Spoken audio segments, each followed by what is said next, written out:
This time we'll get it. Welcome to the podcast, to Bigfoot Press. This evening, we appreciate you tuning in. A couple of things before we get to our very special guest today is I want to welcome Taylor, who is joining us here on the podcast to even out, balance out. Hello, everyone. Opinion and thought. We thought it was a bit male heavy. Male heavy. It was male heavy. And we are heavy males.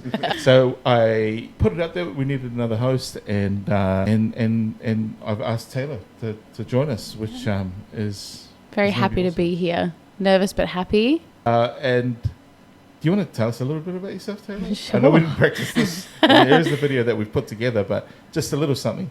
Yeah, I'm Taylor, 27. I've got 2 kids and a husband waiting for me at home, and I'm doing like logistics and stuff during the day, and just really annoying everybody with all of my point of views the rest of the time. So that's really me. Awesome. And if you've got any other questions for Taylor, just pop them in the comments. I'll pass them on to her for her to answer. But we'll get on to our guest. That was a drum roll. Give us a drum roll. Drum roll, please. All right, our guest this evening is Dr. Rory Brown. He joins us from Brisbane, and he will tell you what he actually does. He does some amazing things. But welcome, Rory. I'm actually pretty grateful to be here. I think this is cool. A little bit nervous, but it's my first podcast, so I'll do my best, I promise everyone. Hope I don't let anyone down. Let's go. No, you can't let anyone down, Rory. You never have, and I've known you for a long time. You've never let anyone down. Oh, yeah. Well, you were my supervisor for a bit, so yeah. Don't so tell he anyone knows. that. Don't pull those curtains back. No, we were peers. We were peers. I'm a tattoo artist in Brisbane. I've been doing art pretty much, I'd say, as far back as I can remember, all kinds, which painting, drawing, sketching, whatever else. But probably about 4 or 5 years ago, I started an apprenticeship tattooing, and now I am just tattooing pretty much every day or drawing every day and loving it. And it's sort of just the dream career, and I've found it. So I think that's fucking incredible and amazing. How cool. I'll give you some backstory as to why I've asked you to come on, is because you often update with tattoos and pieces that you've done. But, you know, people can update, but there's a point of difference in how you update. There's a lot of heart that goes into it, and I can see through the captions and the dedication that you put into the tattoo pieces. But then it sort of takes me back to when we used to work together, and I used to see you do a lot of art in between other tasks that we used to, carry out throughout the day. And I used to think, man, this guy's pretty incredible. And you used to tell me that you want to be a tattoo artist. In fact, you would go out and do bits and pieces like health and safety stuff, and come back and say, hey, I've got the certificate. I'm a step there. I'm getting closer. Oh. And so, that was it. Bit by bit, you just got to take those steps. And I did sort of jump a bit head first after all those steps were done. But it is a step-by-step thing. It doesn't happen overnight. No way. And that's one thing I just wanted to sort of point out. But I was so excited, and that's why I told you. I was like, yeah, guess what? I got this. It's happening, And I kept saying that to everyone. It's going to happen, because I knew it would happen. I would make it happen, sort of thing. I could tell it was the highlight of the day, and it sort of kept you fueled for what mundane tasks we used to undertake. And so good to see. Those mundane tasks were like, to me, they were just like, don't get me wrong. There was times where you're kind of getting loud, and I'm like, oh, sorry, I didn't realise. It was just things like that. And the whole time, though, I'm grateful for that job, because I'm like, man, it was a job. I needed a job at the time, and I had this weird, almost like it was fate or something like that, whatever you want to believe in, I guess. But it was like, there was a big opportunity there for me to just do what I felt like I was meant to do, or made for, kind of thing. And that was a big thing for me. So I was like, as tough or as annoying as mundane corporate, job can get, and as stressful as it can get, I still have the opportunity to draw. And that built so much for me. And I think that's a big reason of why I got into what I got into, because I was like, well, I don't want to do this, but I do want to do the drawing that I'm doing while I'm here. So that's, yeah. Yeah, we'll probably go a bit deeper into the career side of things and get you to elaborate a bit more and maybe provide a sort of a picture of a pathway for those who might be listening and interested in getting into tattoos. Sure.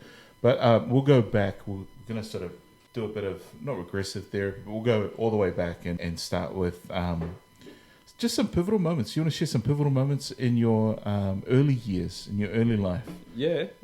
How early? Let's go back. You obviously, Rory, have a set of values that you live by, right? Give me one of those values that you hold dear. That's a bit of a tough one. I think one of the values that I hold dearly, or like, I guess morals as well, yep. if you will, is it's just, I don't know, like, it doesn't matter what you're feeling personally. I've always got like just this urge to try and boost the mood.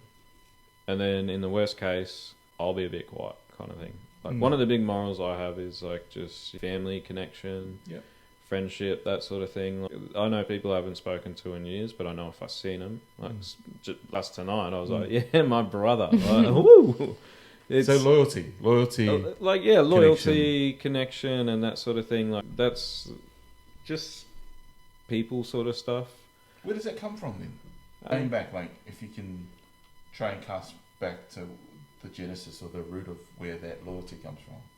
I don't know. Like the thing is, it could get a bit misconstrued. It's just like because some people think loyalty is like they're talking to me every day, they're my best friend or whatever, and it's like, well, it doesn't really work like that. It's not all the time, you know. It's not. Maybe in a perfect world, but who knows? But like, I think it stems back to, I'd say I'd look up to my dad a lot in that regard because his patience was just insane. Like that's one thing I'm like, I'm getting there, but I still don't have the patience that man has. Like his patience is just through the roof. But maybe having a child like me, probably test your patience a bit, probably improve it a lot. But I don't know, like I've been through a lot in life and had some crazy and wild sort of experiences. And the thing is, I just go, it's not, I don't care to judge other people, you know, like if they're having a meltdown and stuff, hey, look, you're right, like just have some water, take a breather, you know, do what you need to do for like 10 minutes, just try to help them or just talk them down and be there for them kind of thing. That's more what, I don't know, to me that just seems common sense, common nature. Like it's, and then especially with my career as well, I've dealt with people like fainting and people talking about their stories that are like, you know, tragic and all that stuff. And it's like sentimental tattoos based on loss and that sort of thing. It does sort of shape you into like, I think a lot of the early life experiences and that patience from dad and then, pardon me, a few maybe events in life growing up, just they make you just appreciate like just life more. I'd rather see someone as in an optimistic view and be like, they've done maybe something that is annoying to people, or they've done some bad stuff, but I would like to try to be like, perhaps there's something deeper to that. Perhaps they're not actually the worst person on the planet kind of thing. Don't get me wrong, I'm sure there's plenty of people out there that are just terrible. But, you know, like I try to be optimistic and go, I'll make up my own mind, you know, because people do change, people do, you know, grow. Like no one's the same person they were the day before, and if you are, then something's probably wrong. Yeah. That's sort of how I feel. So I'm like, you know. Do you have any stories from your younger days of how you tested your dad's patience? How did you find out your dad had such a you know, a well of patience? Tell us one of your scoundrel rat bag stories. What did you do? What did you get up to? Did you I don't know, set your sister's hair on fire or something? Or I think one of the best ones was probably something like that. Because I'm the oldest, and then I think my sister under me, Shannon, she's 25 now, I think. Jeez, I'm losing the getting old. No, there was one day I remember when I was younger, and like this is where Dad's patience, like, for the first time, he'd get angry and be like, "You fucking clean your room," whatever. Typical stuff. He lost his patience one day. She kicked me, like, I think, I can't remember, somewhere below the groin. It hurt a lot, and like, because she jumped off the couch and then kicked me, and I was just like, I was fuming. I would have been like, I think I was about 14 or something. No, probably younger than that, probably like 11 or something. And I turned around and punched her, and then Dad just got up and punched me, and he goes, "You feel tough?" Wow. He's like, "Don't ever fucking lay your hands on a woman, especially your sister." Yeah. And he's like, "She's younger than you, she's smaller than you, don't ever do that again." And that was like the first time I was like, wow, this guy is like, you know, the nicest, most patient guy ever. But when that happened, it was like, he taught me like a really valuable lesson, you know. And I'm actually grateful for it. It's not something that I go, "Oh, my dad beat me," because he never did.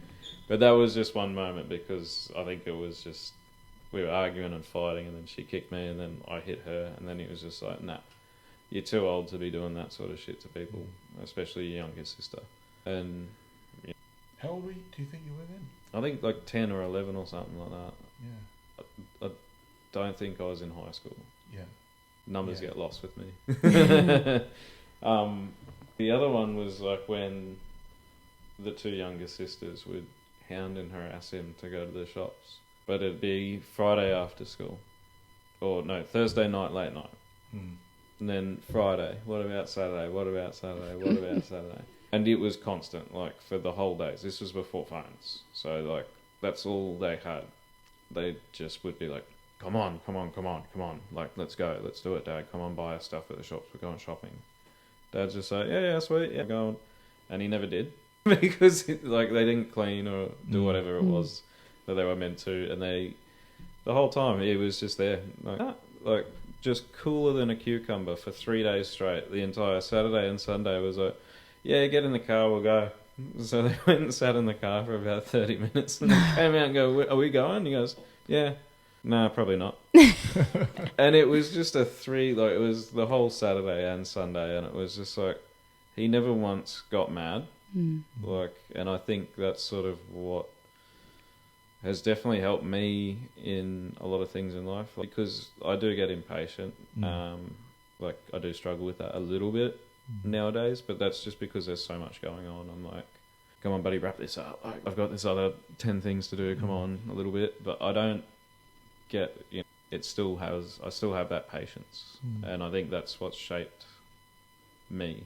Because you can have patience for people being, you know, negative in a sense, like angry and that sort of thing. You can have patience with them, but like, I'm not sure if it goes both ways. But usually the patience pays off. You just wait, and then all of a sudden, you never know when, and then it's like, oh, hey, I stuffed up. I was too angry that day, and my apologies, or something like that. It just always seems to happen like that. You just got to have a bit of patience, but at the same time, don't sit around just waiting for everything, you know? Yeah. I've got a bit of a side question for Taylor, actually, because he touched on something that was instilled in you at that particular point when Dad, well, I can't say equally, punched you. Like, you know, and like just boys. To clarify, it wasn't like fucking walked Yeah, up he didn't and wallop then you. just socked me right across the jaw. 3 days later. No, like he punched me in the leg, and like it wasn't like, It was hard. a proving a point. It wasn't hard, but it was like, oh shit. Yeah. Like, okay, like an attention grabber. Like, hey, yeah, just don't do that to girls. Yeah, or, you know, don't do that to your family, don't do that Yeah. to girls, that whole thing. And that's like the lesson he taught me, because that's what got me scared. It wasn't that he hurt me or anything. It was just like, oh wow, that's what I've just done. You found a boundary. And it's sort of, I think it's, just to touch on that real quick, I think it's probably that's where the empathy built from. And because I've got that much empathy, I understand a lot of things that people can kind of go through. Not entirely, because that's just, you can't say that, but like, I feel for other people, you know? I was going to say, like, Taylor, you're a mum of a boy and a girl. I've got a boy in amongst... soccer team. And so I'm always thinking that, like, being his dad and stuff, like, how do I get that across to him? Like, those sorts of behaviours, especially in today's climate as well, where yeah, there's a lot happening in society that can influence those sorts of things. How do you do it, Taylor, with Noah?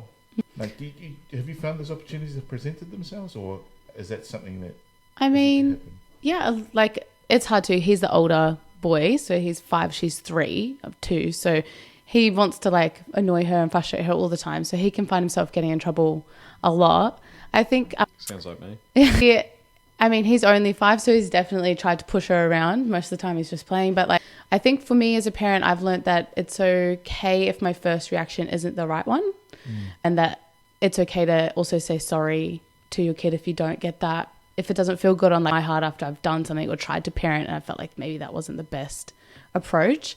So yeah, just apologizing as well as doing it different next time, because he's forgotten after I've told him, and then 5 minutes later he's doing it again. So I get lots of opportunities to correct it.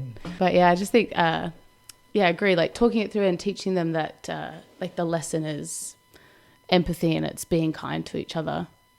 My son works better when I talk to him because he's only 5. Yeah, and but my patience isn't there either. I'm like you. I'm working on it. Yeah. No, mine's pretty good. Like I'd say a lot of people would say it's pretty good, but I'm sure everyone would agree. Yeah. I've only probably seen it once. Not you didn't let go. I could tell something just like, was on your mind.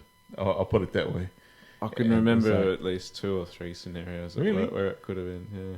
Does it just build up?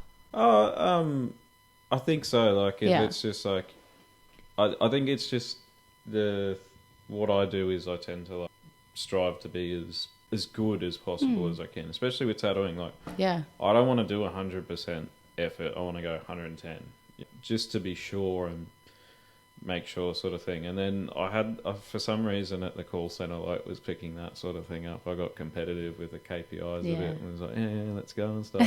But there was just, I think some of the people there were just, I don't know, like, I really enjoyed working with a lot of them, but there was just a few moments there where it was like, I pretty much was like hitting the wall. And I remember there was one day I was like, I came to Irvine and I was like, I'm about to fucking, like, I'm going to smash this dude. I'm going to pick up it. I remember. You remember? I was like, I swear to God, Irvine, like, I'm going on like a 20-minute break or something, or else I'm going to pick up one of those metal trays and just smash that dude across the face. I'm over it. Did I give you a couple of breaks? I think so, yeah. I think I gave you like a couple of hours. Maybe you didn't come back at all. Just kidding. I mean, the fact that you did that instead of smashing him with the tray and you took the time to take a break, that's, like he just went off his nut and then started threatening me, and I was like, look, just chill out, it was a joke, and it's all over and done with, because I took his book to the bath. I went on a bathroom break, which is fine, but then he was sitting there and he's like, what are you doing? Not working. And I was like, I'm a supervisor now, you know what, I'm going to confiscate your book. So I took his book off his desk and I put it in the break room, which is like 2 meters away from where we are. It was not a big deal at all. I went to the toilet, came back, and I forgot to grab it. And then he goes, where's my book? And I was like, oh yeah, sorry, I'll just go grab it. Went to the break room and grabbed it, and he's put himself on like supervisor break or something on the computer and stood up, and he's like, what's wrong with you? I'll smash you. Why the fuck would you do that? And was going off his nut, and I was just like, I didn't understand. Who was it? It was Mitch. You remember? Yeah, and then I told you, I was like, look, I'm going on a break, or else I'm going to put like... Oh, Mitch, yeah, not Honey. Yeah, no, Honey, yeah. Was it Honey? Yeah. Oh, wow. We apologised after and stuff, but like I just didn't understand it at the time. I was like, oh, it was... You're like the jokester here of The Office. Not as good as me, I'll be honest. I'm better. But like when he lost it, I was just like... He threatened like to hit me or smash me or whatever, and I was like 6 times now, and I was like, one more and I'm just gonna fucking put this shit through his head. Didn't he lose like 40 kgs in 2 months or something? Yeah. Really? Oh, yeah. He went on. Yeah. I don't know what he was on, but he went super thin. I know what he was on. I used to sit back and go, wow, that guy's like trying to disappear, escape this life. I know what he was on. But yeah, so going back, did you have any heroes growing up since Dad was one of them? Oh yeah, well, he was always I don't know, always looked up to him. It was like just I don't know, we're the same person, just different interests and shit, but we always joke and stuff, and it's always like laugh at the same sort of thing, and yeah, that sort of stuff. And he's still with us? Is he? Yeah. Mum as well, and family? Yeah, Mum's still with us. So lost a few of some of Dad's side, some of Mum's side in the last 2-3 years, but you know, it's how it is, and it sucked, and it was weird for me, but I got to go to Melbourne and, you know, see family again for the first time in a long time, so that was real beautiful for me, and actually got to see a wedding as well with one of my cousins, so I was like, it was a real sort of eye-opening experience, and that was only like a year ago, or a year or two ago, last year I think, and that was really cool actually, because it was like, it just sort of awoken something in me, like more so, like, there's more to life than some of the other stuff I've been doing. So it's been since I started tattooing and left that call centre, it's been a fucking wild ride, that's all I can say. Like, I swore on live radio, that's one cool thing I got under my belt. Woo! When was that? That was when I first started at Corporate Box. They were like, oh, did you want to come in and, you know, tattoo some people maybe on radio and stuff? And I thought I'd just tattoo them and they'd get the tattoo and they'd be talking about it on the radio, but there was a bit of a filming thing going on and all that. And it was Ranger Stacey from Totally Wild, so I got to tattoo her. Cool. And I was like, that is sick, because I didn't click on. I was just like, oh, it's Stacey, the radio host. And then I was like, I kept calling her Ranger Stacey, and I'm like, from Totally Wild? She's like, yeah. I was like, you came to my school when I was like in grade 2. And then I tattooed Jarrell, the other host, on there, and they were like surprise tattoos, so they had their arm through like a little hole, and they both chose no idea. That's so brave. Yeah, they both chose a tattoo for each other, and I did that. And they're like, oh, we just heard that Ranger Stacey came to your school when you were younger. What do you reckon about that? And I was like, yeah, I reckon it's totally fucking wild. And everyone's like, oh, we're live. And I was like, oh yeah, sorry, my bad. I didn't mean to, forgot. So that was a really cool experience, and that was when I first came there. So I was just like, damn, all right, that's awesome. Like, cool. But yeah, going there, I was like, hey, do you guys have work there? Because I'm not vibing the shop I'm at the minute. I'm thinking about changing up, and just wondering what it's like and what the rates are like, and I think the boss Shaggy called me a couple of days later.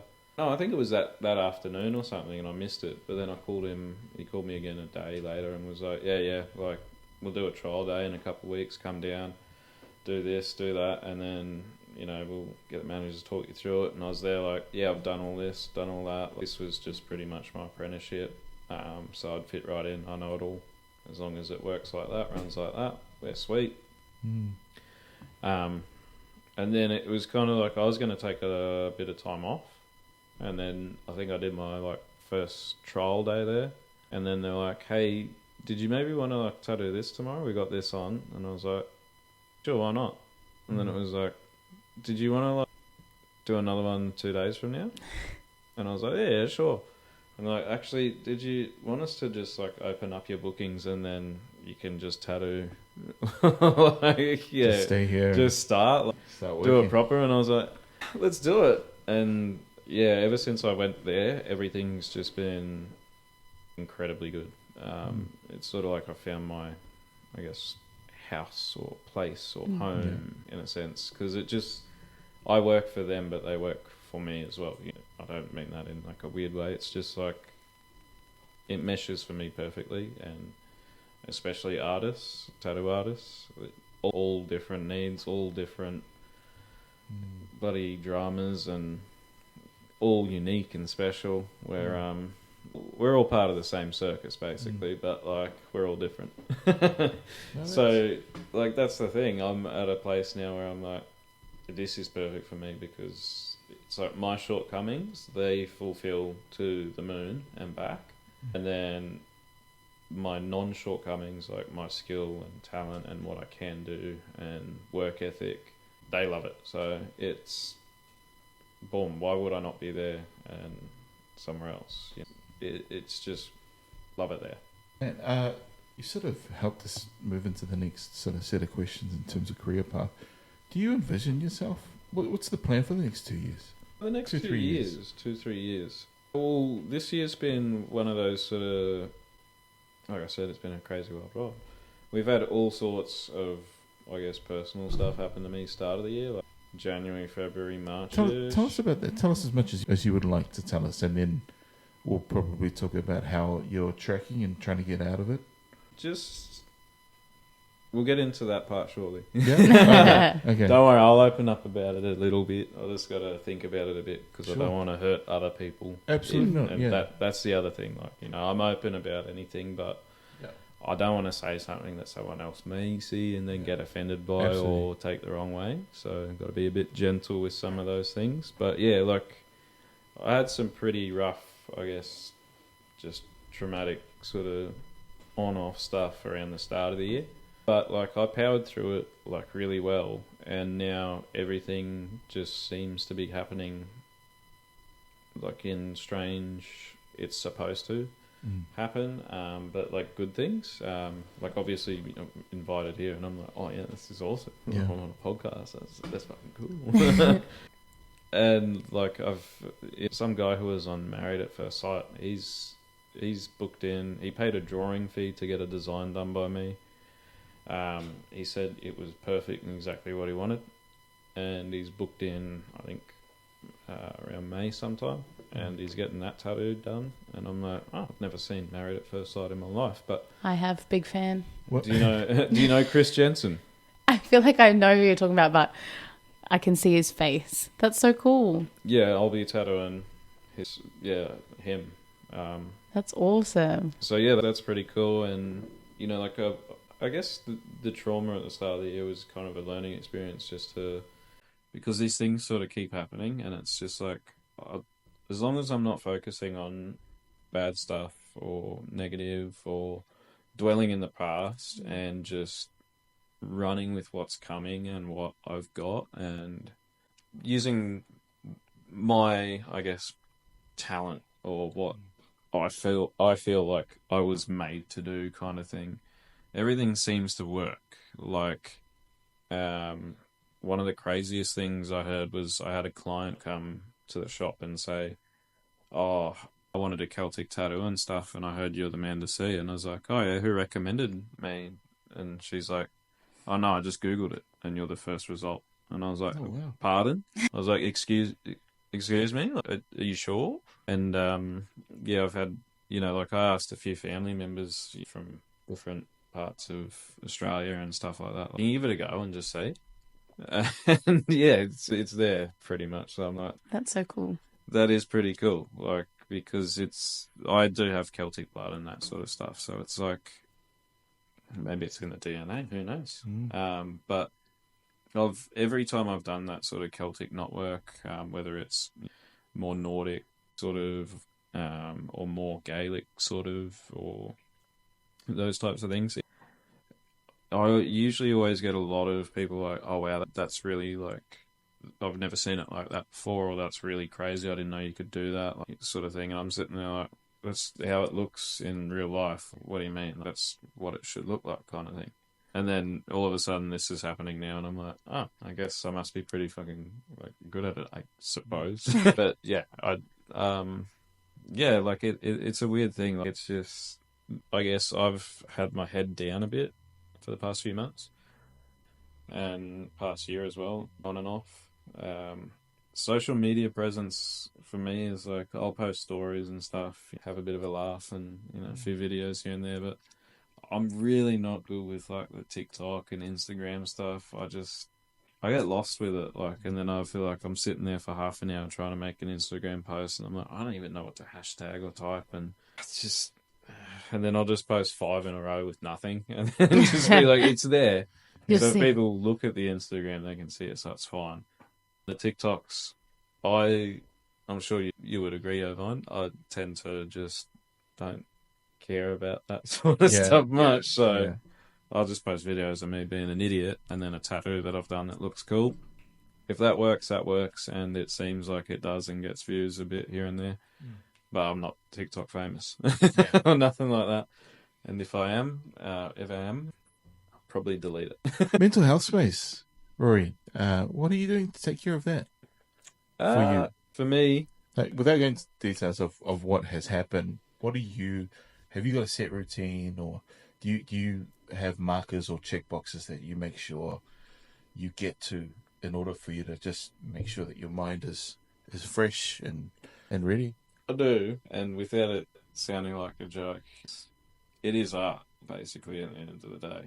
Like, when I was really down, like, I had art block and I just couldn't think of, like, what to create. The ideas were just sort of flatlining.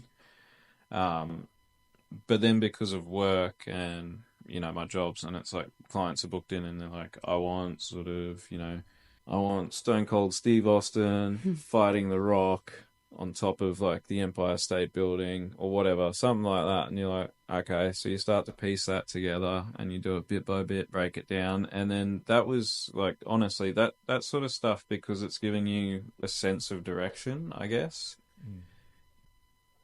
It gave me purpose and a sense of direction. So it was like, all right, no matter how down I am, as long as I'm here keeping myself busy, doing what I love, because even when I'm down and tattoo, it lifts me up. Yeah. So that was kind of a big driving factor to help it. But then obviously lifestyle changes too. Like I started walking more, just randomly, just walking, like, no sense of sort of direction or where, just walk around the area. Like I'm in a new area at the minute that I don't really know too well, Clayfield and stuff. I'm not really a north side person. Grew up south side whole life sort of thing, and then it was like, oh, north side now, woo. So yeah, Trader. like, no, I'm not a trader, trust me. You've switched tax brackets, that's why. You've gone up. Oh no, don't say the T word. You're on the north side now. Too good for us. No.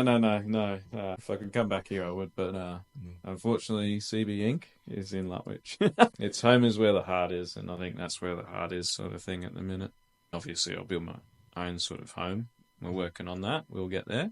And that's, I guess, like the next goal in life. Because obviously, with tattooing, there's many goals I want to do. Like this year, I'm hoping, like fingers crossed, pretty close, should be able to go to the expo and enter one of the comps with a design that, like, I know in and out, like one of my favorite video games and like art pieces ever. And then a guy I tattooed recently with some Celtic stuff from Ireland, whose family from Ireland actually loved it. And we're like, there's no fucking way you got that in Australia. They couldn't believe it. They fucking... Was that your Irish? Vaguely. I'm too top. Booking. No, don't do it. No, fuck that accent. But yeah, he was like, he noticed some of my tattoos and he's like, oh yeah, that's this and that, that's this and that. And he's like, I was like, yeah, like, would you be open to one? And he goes, oh yeah, like, that'd be pretty cool, actually. And then because he was booked in, I think 2 days in a row and then 2 days in a row a couple of weeks later, he came back and he's like, I spent 3 hours last night just looking up photos and your ideas. I think I want it. He's like, we'll finish this one, but like, I think I want it. And I was like, well, let's do it at the expo maybe.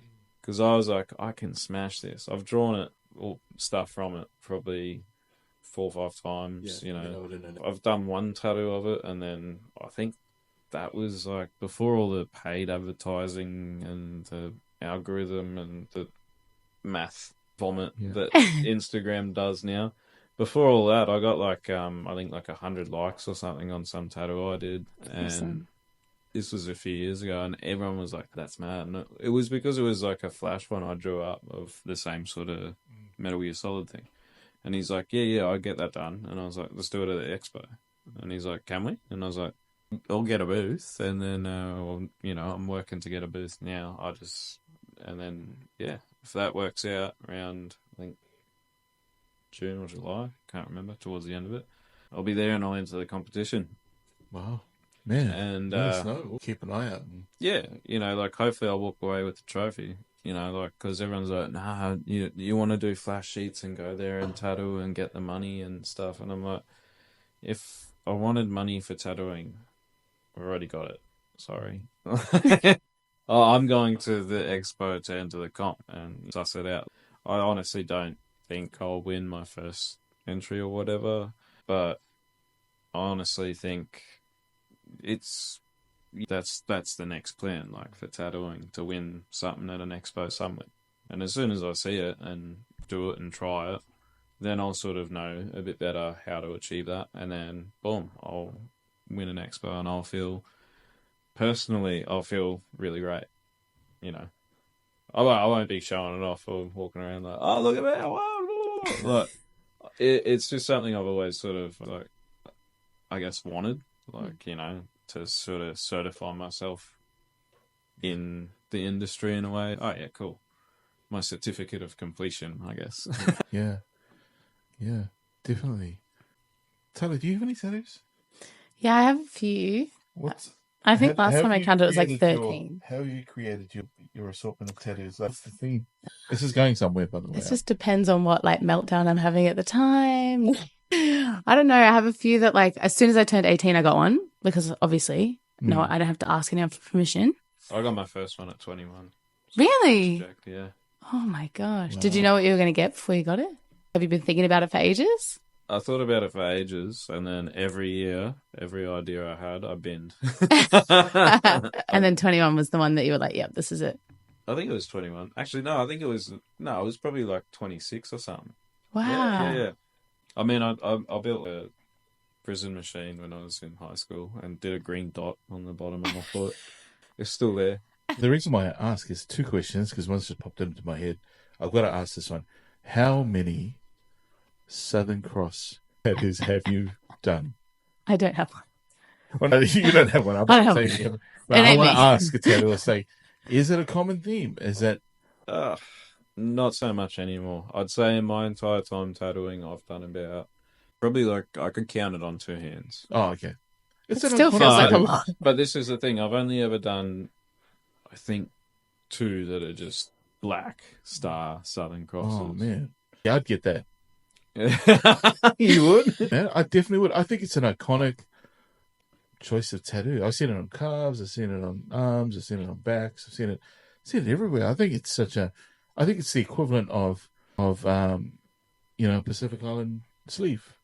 Oh, well, no, I got to disagree there because the How Pacific so? Island sleeve has so much meaning, whereas the meaning behind a Southern Cross is like, well, look, it's the stars, but the fact that it's on a flag that's like Commonwealth, Australian. It's I just, see what you're saying. Yeah, And so the then- colonialism side of things. that sort of thing, it gets a bit muddy, whereas like the Polynesian stuff, that's just all love and beauty, right? Yeah, yeah, but for lack of something, I won't say something substantial in this country, for lack of finding what it is that identifies and unifies us here in Australia, I don't know. I don't look at this. I know a lot of people who think the Southern Cross tattoo is a mark of something else, a mark of someone's socioeconomic In the and industry, intellectual this is not my words. standards. Yeah. But in the tattoo industry, by tattoo artists, it is usually referred to as the Aussie Swazi. Not my words. Oh, really?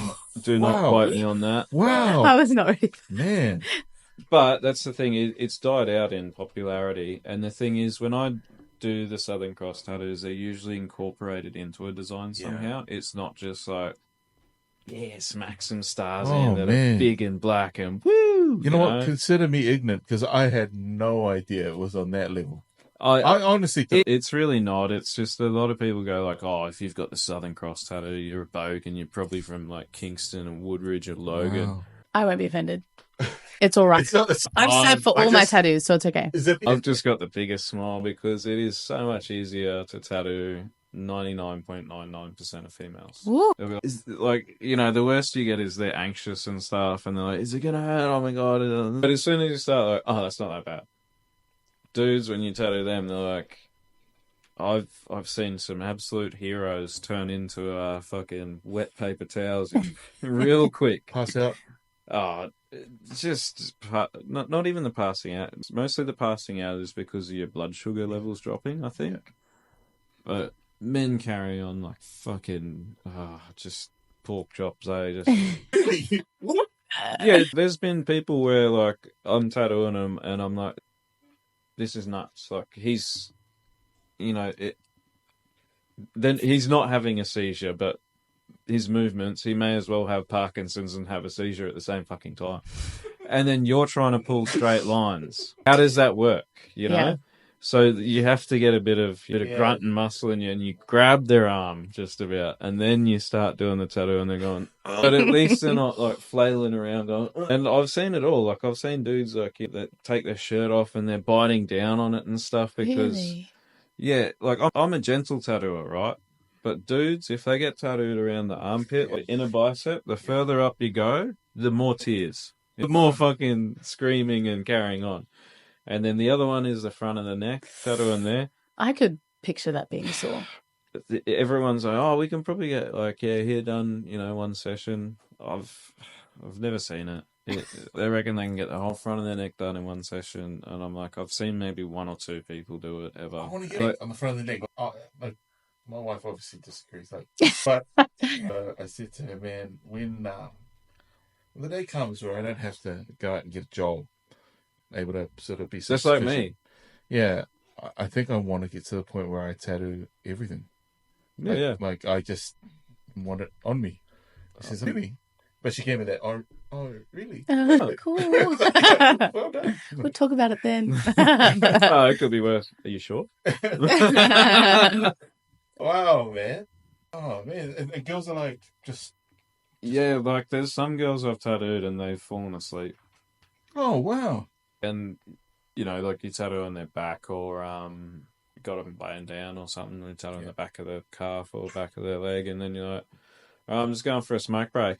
And they're out. And you're like, I said I'm going for a smoke break. And they're like, I fell asleep. And you're like, balls of steel here. And then you see old mate on the roids who's like 7 foot tall down the other end of the room, like going full Arnold Schwarzenegger and stuff, like spazzing, and you're just like, far out, hey, it's crazy. Wow, man. The girls. Well, yeah, no, females do tend to have a naturally higher pain tolerance. Give them a round of applause. Just the girls, yes. That's so good. Hey, Rory, what's been the biggest obstacle getting to where you are now? My own mind, I'd say, like, and fighting with that, like, that's honestly it. Hey, it may sound stupid or just like real simple, but it is, because it's one of the things I've learnt with tattooing. Like, if you're in a bad place mentally, the outcomes are incredibly difficult to get.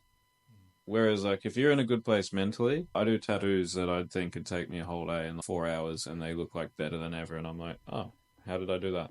Oh, actually, it's because I'm like working on myself and getting better. Cool.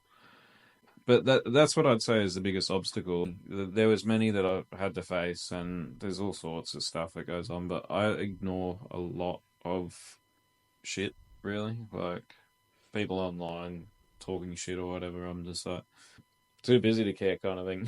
So it's like, and if anything, I'll have a laugh and get some smart ass comment back at them, but they'll have no idea what's going on kind of thing, and I'm sitting there like, dickhead, don't care. But I think the biggest obstacle is your own mind, because sometimes you think you're giving it your all, you're absolutely pushing it, and then you go home and you're thinking about like, oh, now I've got to do this, and now I've got to post the tattoo, and then you start trying to post the tattoo and pictures. And you're like, oh, no, I can't post that. Like some old school guy who uses nothing but coils and nothing but, like, none of the new stuff. He'll tell me, like, I need to shove my bloody tattoo pen up my bum because it looks like a vibrator. Because that's what they do. They're insane. It's just a weird industry in that regard. So many people would rather just attack or shit on other people. Me now, I look at their profiles and look at their work and go, nah, I wouldn't. Like it's laughable. It's like, yeah, that's jealousy kind of thing or whatever. Other obstacles I'd say were like the licensing. Back when I did it was a bit odd. There was a point where I wasn't sure if I'd actually get the tattoo license because of criminal history from, it must be like 12 odd years ago now, I'd say, or something like that.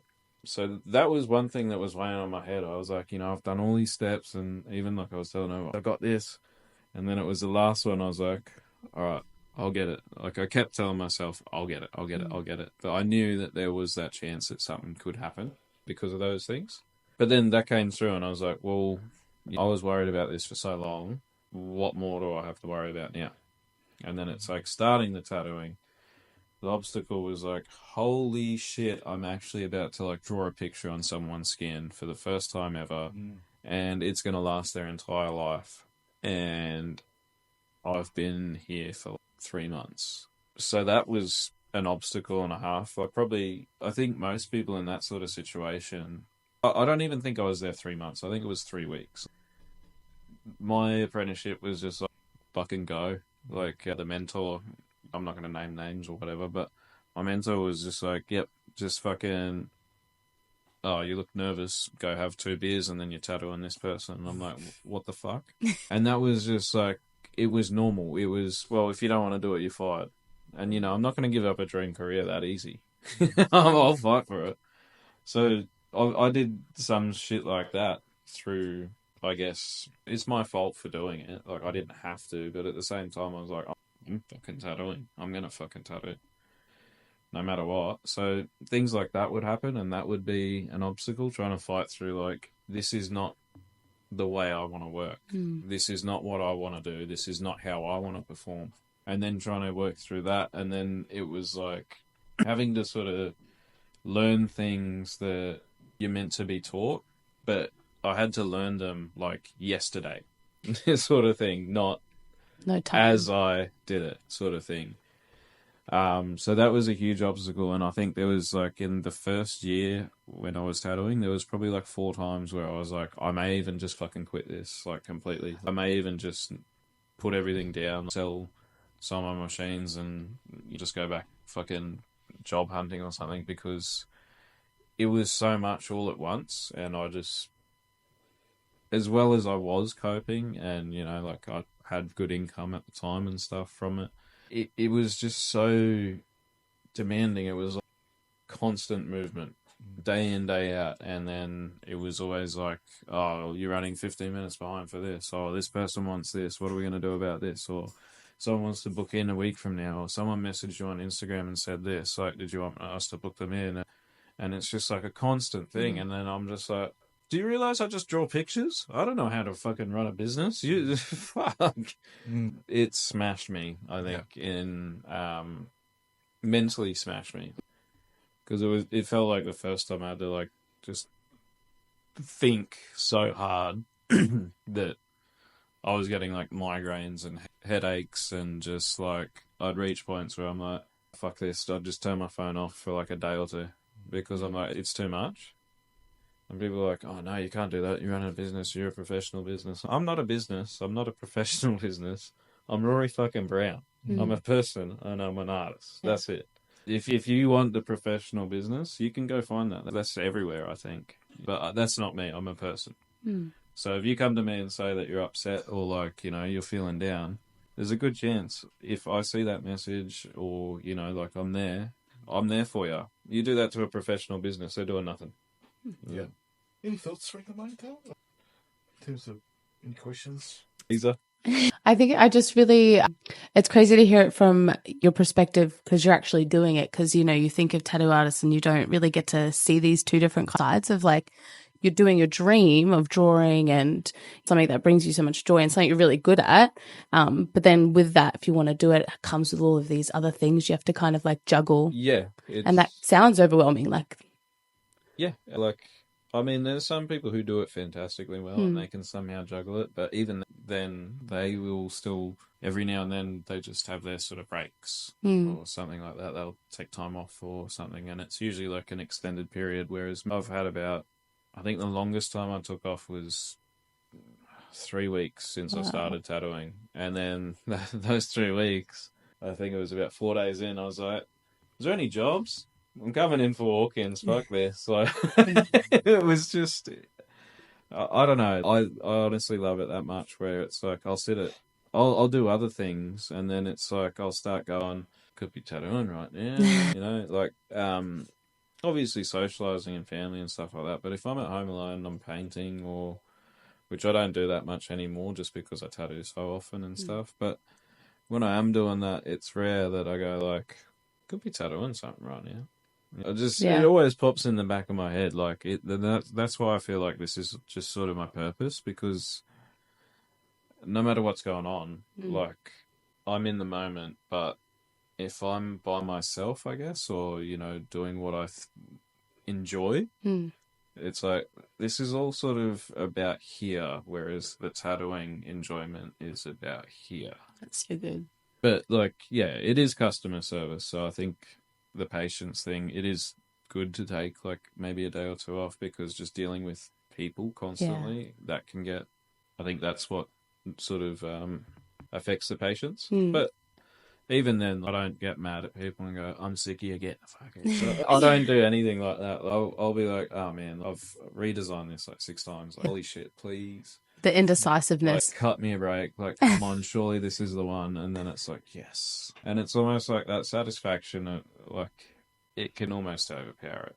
Mm. The whole negative, like, oh my God, change again. Like, so I think in that regard, like, it's just, yeah, I'm really grateful for it. But it is so demanding that a lot of people don't understand it unless they're in the industry. Like, uh, best example is the other day I had a booking and I drew a sketchy illustrative kind of line work. What's her name? Themis, the Greek god of justice or something like that. Forgotten fully, but so I drew that up and then the guy's like, "Oh no, I wanted it like full realism." And I'm like, "Oh, well, that's my preferred sort of style." Mm. So I'm not angry about it, but I'm like, that's literally like a couple of hours of me just drawing. Mm. That's like gone almost nowhere. Like I would have preferred to maybe go to my mate's house, have a coffee or something, something stupid like that. Yeah. It's just like but it's one of those things you can't let those little things bring you down. You got to focus on the positives, and that's what's just letting me win at the moment, I Yeah. guess, and that's what's making me feel good because it's like if I was to sit there and think about everything that annoyed me during the week, Yeah. I'd probably be here and be like, "Oh yeah, tattooing sucks." I can't do that Yeah. because I like it doesn't suck. It's awesome. It is high demand. Yeah. And I think a lot of people just don't understand or see it that way. Like, because the one thing that I always try to remember is I've been doing this every day for however long, but the people who come in, they've been looking forward to it every day for like the months or Yeah. years that they've been So thinking true. about it. And it's that one day and they're gone and they're like, they're pumped up, they're amped, Yeah. they're so excited. So I can't be there and be like, "Oh, a butterfly. I've done a million of these." Like, it's like, oh yeah, like hell yeah, I'm so glad I can do this tattoo for you. I'm always happy to do it because Yeah. that's the thing. It half of the joy from the job is, no, more than half I'd say, is probably just people's reactions at the end. And the way you change their like, whole demeanor when they leave, like seeing someone come in and all like sort of hunched over and a bit like, oh yeah, like a bit quiet, and then they're leaving like, wow, like, oh my God, it's so amazing, like, oh, I love it, thank you so much. And it's almost like you see them completely flip from like, Yeah. they could be going through something like, and I've seen it before. People are like, oh, I've got this going on, I've got this going on in life. It's been a real rough trot. And then at the end, they're like, it's like there's color in their face again, and they're Yeah. just so wide-eyed and bright, and like, oh my God, like, being able to do that to someone for me is like, I can't even describe like how that makes you feel, but it's just like that's why I do it as much as I do it. That's why I keep going back every day, but just about, like, and that's why, like, oh, this job's hard and it's real difficult, and I'm like, I don't care, like, it's not like tattooing's easy. Otherwise, I'm sure everyone here would be Yeah. doing I can't it. draw, so no competition over here. That's the thing. I just go, it's I can't draw. So bad. Can't yeah. draw a straight line. I can draw and I can make people absolutely fucking over the moon happy. Yeah. Mm. That's, to me, not much more else I need except for a Ferrari, a wife, maybe a kid or two. I don't know, maybe more. I don't know. Depends on the wife. How many tattoos? Rough estimate, ballpark figure, like started Woo. thousands. When did I do my first one? That would have been let me hang on. Let me check my phone real quick. Sorry, everyone. Intermission. No, I'm just trying to think. I think I started February 2019. Yeah. It's 5 years. 50, yeah. Was it? I can't remember if it was February 2019 or February 2020 because I know it was like I left. We left, our job, whatever. That was. And that was around November. Yeah. It was February is when that next year. February is when I started, and that's when people were talking about the wood flu and the Chinese biochemicals and stuff. And then I remember because I think it was within a month or two of me tattooing, I got my first paycheck. Yeah. And I was like, what the not meant to happen? Like, I'm an apprentice. I thought this happens like 4 years from now. What's going on? But they were like, no. You're like, everyone loves you. Just keep doing what you're doing. And I was like, okay, well, I guess so. And then COVID happened, and I was like, well, I cannot tell you how furious I was. I was like, so I finally get to where I want to be in life, and then we have this just absolute bullshit global lockdown thing. I was like, I was steamed, proper steamed. I was fuming. I was not happy about that at all. But I spent most of the lockdown just drawing at home, and then I went back to work, and then it was just like, well, I'm not taking a day off again because the world might just fucking lock down tomorrow, for fuck's sake. That's my thinking. I was like, well, we're not stopping now. I know what happens if you stop. You got no money during lockdown, and then you got to sell your rings, get some money to buy food, and then you go back to work and then buy your rings back. And that's what I did. Like because I was like, well, what the fuck do I do? Yeah. And then that's it. So thousands of people, hundreds, like close to 1,000. My old phone had about 4,000 photos on it. Oh wow! Wow. But that's that's some tattoos you take about two to four photos, and then obviously life photos as well. The phone before that I think had about 2,000 something, and then the phone I got now I've had for about a year, and I'll just check real quick. Don't even know how to see. Oh wait, hang on. Oh yeah, it just froze trying to load. That's like when you need to do something and nothing works. I love when that happens. But yeah, no, I think there's probably another few thousand there. If I had to ballpark it, I'd say I've probably done it'd have to be around the 4,000 mark, eh? Like That's crazy. 3,000, 4,000, like. But some of them are small, like there's some days where it's like I think the best day I did like 15, 16, 17 tattoos in one day. Goodness.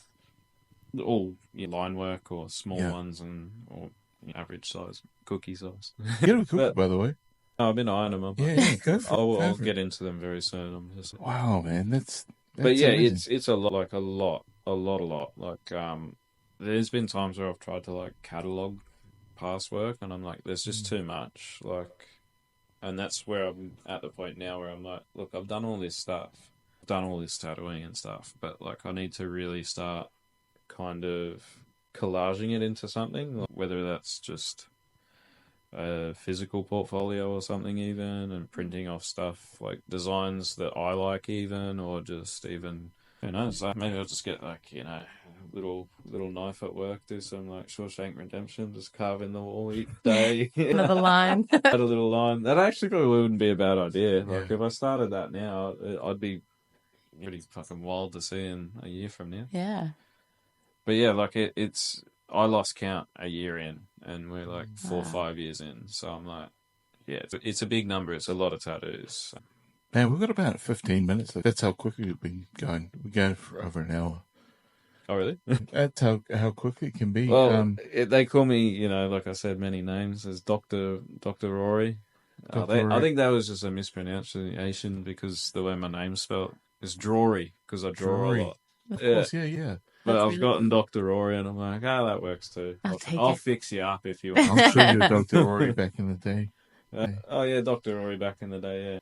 Any closing thoughts? And I've sort of given you an idea as to where we're going to go with this particular question, is that there's something, this understanding, the internet will be around forever.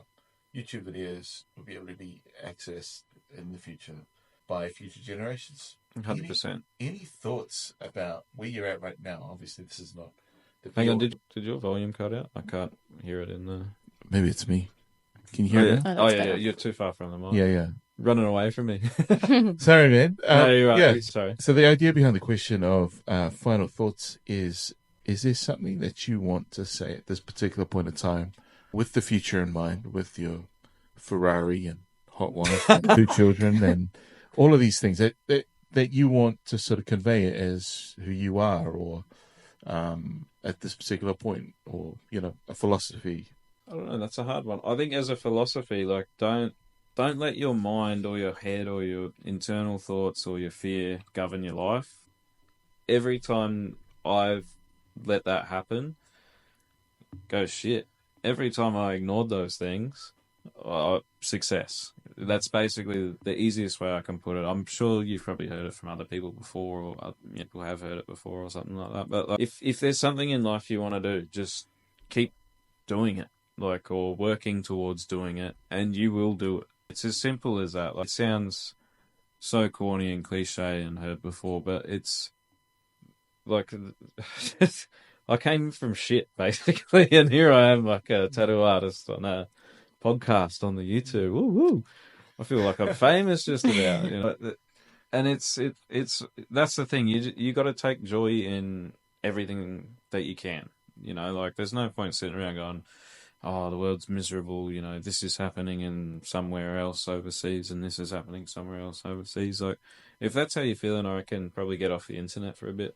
Just go for a walk, see the world for yourself, speak to the people around you, because that's sort of your life in a way. Your life isn't on the phone. Your life isn't in these other countries, or your life isn't in these other people's problems, because that's what I think social media is doing to a lot of people. It's presenting just negative stuff to everyone, everywhere, all at once, where it's like, I go for a walk outside, talk to the people at the corner store, and it's just like, yeah, bro, it's all smiles.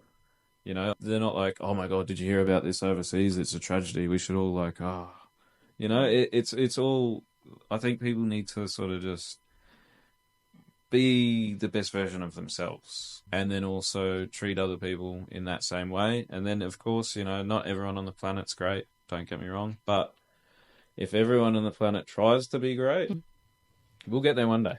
And that's some interesting closing thoughts, man. And I'm pretty sure, as we all do, we'll add a couple more years to life and have another perspective and change of perspective. So, but it's actually great to hear and capture that from you, Rory. I just want to say, can you show us some of your tattoos that you've got currently going? Yeah. Which ones do you want to see? Did you design that arm of yours? Which one here? The skull? Yeah. Hang on, do I stand up or? You got the camera just there. Oh, just so if there. you could sort of swing it across. Swing it. Okay. And I'll do a post edit zoom on that particular. So I've got which one? Yeah, we got this one. So you've designed these? This one's from a game I played. This one has a lot of sentimental value to me, actually, because it's out of heaven, and it's sort of what I was saying before. Like, the whole aspect of that is like, we're not fighting to like fix the past, fighting for a better future. And I think that's what everyone should be doing, because if you're not working towards a better future, then what are you doing? You know what I mean? And I'm not saying you have to go out and save people, or change the world or whatever, but just being the best version of yourself, or building the best future for yourself. The other tattoo underneath that was one of the first ones I got. That was when I first got paid for tattooing. Cool. So it says "made it," and then it's a custom $sign. That's so cool. Can the camera see that? Or? Definitely. And then, so that was the first.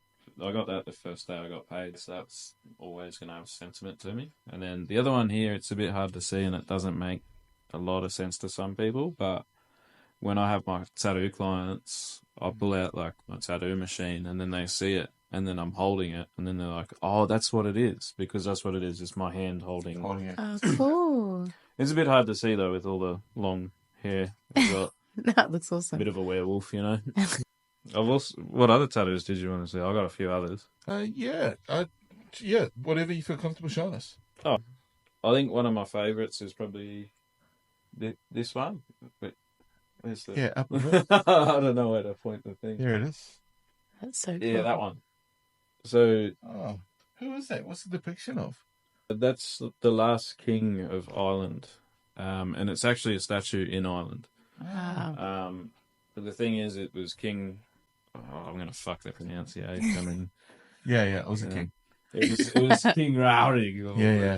Anyway, Yeah. Raurie, I think that's how it's pronounced. But that's sort of what Mum and Dad sort of named me after and stuff. So I was like, That's so cool. when I found the statue and found all the history and story and stuff, I thought that was pretty cool. So I was like, I saw it, I was like, that'd be a cool tattoo. The only problem is everyone walks over and goes, oh, is that like Poseidon or Zeus? Because Greek mythology things are real popular, and I'm like, nowhere near, buddy. Yeah. But it's good. I like that because Yeah. I'm like, they all think it's something, but it's not. Yeah. Boom. I got a few other tattoos. Can you see the one on my head? Yeah, I Yeah. can. It's hard to miss. That's pretty cool. It's a What's gothic. it all? It's just a gothic letter R, but everyone calls me Spider-Man.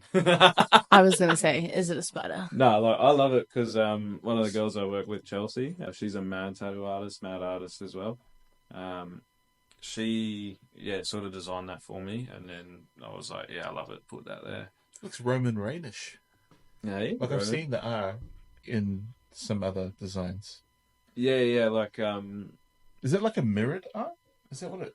it's sort of like gothic, so she sort of drew it herself, almost like it's hard to explain, but it's like a new sort of style, I guess. Oh, okay. And it's just lettering, but it's all like gothic and stuff. I loved it when I saw it, and I was like, boom, that one, let's go. I was like, let's do it, and I was super stoked for it. So Yeah. and then I got another one on the side of this head. I don't know if you can see it. I'll see if I can. Yeah. Go for it. So it's Yeah, you can see. Yeah. Like a shaved skin thing. I don't know if you can see it. No, It just says pride because, like, no matter what, always taking pride in my fucking work. Let's go. That's awesome. But that's why I got it. I was like, it's the one thing I always have. Yeah. Well, just to close up, then, do you want to? Oh, actually, Taylor, did you have any other questions? Look, I really want to know if that one on your head hurt. Either. I was like, Taylor, don't ask, but I want to know. No, you It's want to know like, the funniest It's thing? scary. I would So cry. many people reckon that it was painful and stuff, and I was like, the 2 tattoos I got on my head, they were the easiest. Honestly, I That's could wild. imagine the back of the head and then probably the top of the head would suck, but the ones that I got, like, they were. It honestly felt like a razor fade at the barber for any men listening or any females with a shaved head listening. Sorry, I didn't mean to. I have a hair tie in my head right now, and that's painful. And I was like, that's crazy. No, I can't believe that didn't hurt. That's yeah, crazy. No, it felt like the razor fade pretty much. Like they were probably the easiest ones I got. Wow. That was it. That was my burning question. Do you have then a list? Or actually, do you have a sort of a plug for what you're doing? Where can we find you? How can we book you? Or are you trying to keep it as low key as possible? Are you? No, we're not low key. Yeah. I'm not good at social media and posting. So my That's fine. portfolio on Instagram is about 1% of the work I've done. Yeah, no, I'll definitely add it to the post when we put this up. I think the last time I posted on Instagram was maybe a month or 2 ago. But I do stories all the time just to sort of keep it afloat. But I'd plug CB Ink Tattoo for sure. They look after me, I look after them. They also did say as well that if you mention Rory 10, they'll give you a 10% discount if you message them to book in. Awesome. Otherwise, jump on their page. They have all the artists that work there. There's heaps there. I work with them every day just about, so they're obviously good people. Otherwise, I'd bloody sort them out. No, I'm joking. No, like we work all together and we're all a really cool team. Lots of different people that specialise in lots of different things. So like even if you don't want to book in with me because you hate me after tonight. No, I'm joking. But there's always an artist available for like, your sort of style and stuff coming up. Yeah, like definitely swing the CB Ink Tattoo page a message. My Instagram is Raurie, which is DRAURIE, because it's like Rory, that's my name, and then I draw. I don't know if you get it, but you might switch. Yeah, I think it's very clever. It was clever. Very clever. Yeah, it's just the spelling gets everyone confused and they're like, oh, it's Dr. Ori. Yeah. Dr. Rory, Dr. Ori. It's whatever. I'll take any name just about as long as you want a tattoo. It's all good. Well, I just want to thank you, Rory, for sharing tonight. Oh, no, thank you for having me. I feel like we've only just scratched the surface, so hopefully in the future Oh, yeah, no, I'll be back here. we'll be keeping an eye on the the expo. Mm. Keep us Hopefully posted. that all pans out like I think it should. Like I do need to chase it up and have been like, the last few days, but I think it should work out. Worst case, I'll be there tattooing and doing like little walk-ins for fun and stuff. So even if you want a cool tattoo, fun day and stuff, it's good. Rory 10, right? Rory 10 For a 10% discount at CB at CB Inc. Tattoo. Tattoo. So corporate box is what CB is. Corporate box. They got the gym and they got the small studio CB Inc. Tattoo, and then they got the big studio next door CB Inc. Tattoo, which is gigantic. Awesome, brother. Thanks for your time. Thank you guys. Appreciate it, man. No, look, hopefully I didn't chew anyone's ears off. No, not at all. So good. Cool, because usually at work they're just like, shut up. No, all good, man. Thank you. Thanks, Rory. All right, thank you guys.